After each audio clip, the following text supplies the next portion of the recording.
C'est le lieu pour moi d'exprimer toute ma fierté pour la mise en service de cette application qui découle de la vision de son Excellence le capitaine Ibrahim Traoré, président du Faso, chef de l'État. Cette vision qui est de permettre aux populations d'avoir accès à l'information vraie, celle-là qui permettra d'impulser des transformations économiques et sociales pour bâtir un avenir de paix, de sécurité et de développement. La mise en place de SIG Burkina est donc une opportunité qui permet au public d'avoir accès facilement à une source d'information fiable. Le contexte de guerre contre le terrorisme que traverse notre pays et la lutte pour l'affirmation de notre souveraineté nous impose également la guerre de la communication.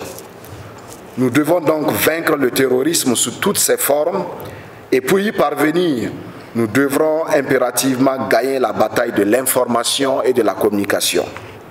Cela nécessite plus de présence sur le digital avec des contenus adaptés et attrayants. Cette lutte, vous le savez, se mène désormais dans une synergie à 3 avec le Mali et le Niger au sein de la Confédération des États du Sahel. Et l'AES est déjà présente sur cette plateforme. À travers la présentation que nous venons de suivre, je note avec satisfaction que cette application est un outil efficace qui prend en compte l'ensemble des composantes de la communication gouvernementale. J'ai eu le privilège d'expérimenter la plateforme depuis bientôt 1 mois. Et donc je confirme que c'est un outil efficace et j'invite chacun d'entre vous et l'ensemble des Burkinabés, des amis et partenaires du Burkina Faso à télécharger déjà l'application et à en faire l'expérience, une expérience qui va certainement être heureuse. Désormais, vous pouvez vérifier si un communiqué ou une information émanant du gouvernement est authentique ou relève plutôt du fake. Nous venons d'assister au lancement officiel de la plateforme SIG Burkina, qui est une plateforme mobile, un outil qui va permettre aux usagers d'accéder plus facilement aux informations concernant l'action du gouvernement. Donc c'est une plateforme importante, surtout dans le contexte dans lequel nous sommes, où la désinformation est un véritable fléau. Donc la plateforme que nous venons de lancer est une belle contribution à cette lutte contre la désinformation. Donc c'est le lieu pour moi de féliciter tous les acteurs, de féliciter le SIG, les experts métiers, les développeurs qui ont contribué à la mise en place de cette plateforme.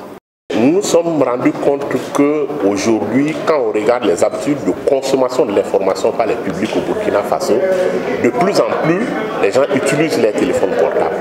Donc il fallait que nous nous adaptions donc, aux dynamiques de consommation de l'information et c'est ce qui nous a amené donc à penser au développement d'une application qu'on a appelée donc SIG Burkina, qui permet d'avoir sur cette interface-là l'ensemble donc des éléments d'information sur le gouvernement, mais pas seulement sur le gouvernement. Vous avez l'actualité du président du Faso, vous avez l'actualité de la primature, vous avez l'actualité des départements ministériels, vous avez l'actualité sur l'AES et le tout en une plateforme. L'application SIG Burkina a l'ambition d'être une source crédible qui permet véritablement de porter et aux médias et aux populations d'une façon générale des informations pour lesquelles la question de la crédibilité ne se pose pas.